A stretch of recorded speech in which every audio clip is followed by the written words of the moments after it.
Gagdioglu dips in, independent rider in the 2021 World Championship. Girl 14 points ahead of Bassani coming into the final 3 races of the campaign.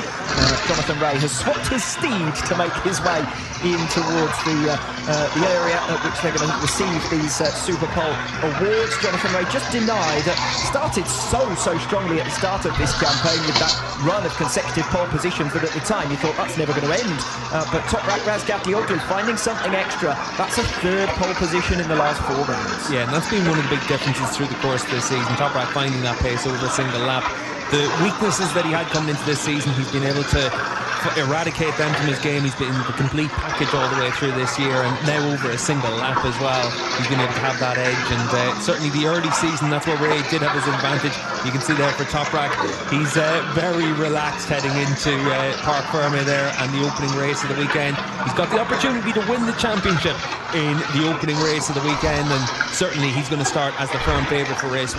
It's going to be interesting to see what Scott Redding can do. If he can get between Bergaya and Ray, that would be game, set and match. Toprak Bergaya then starts from pole position the weekend that he could become world champion for the first time. The only rider into the 1:32. So you'd think that kind of pace at the beginning of this weekend, you wouldn't have believed it. The track gradually improving. So too is the main man, Bergaya.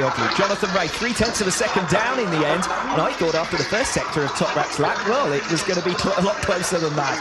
Redding at 3rd at fastest. He's statistically been the 2nd best qualifier in the Wsbk paddock in 2021, at least on average. And that's an 8th front row start in the 13 rounds for Scott Redding. He rounds out row 1 then. 2nd row of the grid, Garrett Gerloff and Andrea Locatelli, proving that Yamaha have got the pace. They've got their package immediately dialed in around this circuit that's known to be one of the most adaptable anyway. So a new circuit working well as far as Yamaha are concerned. Tom Sykes just nicks a place on the 2nd row of the grid. We know he's a good qualifier, and once again able to out-qualify Michael van der Mark, who was down in 9th position. That's 8-2 in favour of Tom Sykes for 2021. But van der Mark tends to move forward in races, and Sykes, with all due respect, tends to go in the other direction. Row number 3 then, Axel Bassani, Alvaro Bautista and Michael van der Mark. And the season's best for Tati Mercado, who rounds out your top 10. Well, here they are, the big 2, Bergaya and Ray.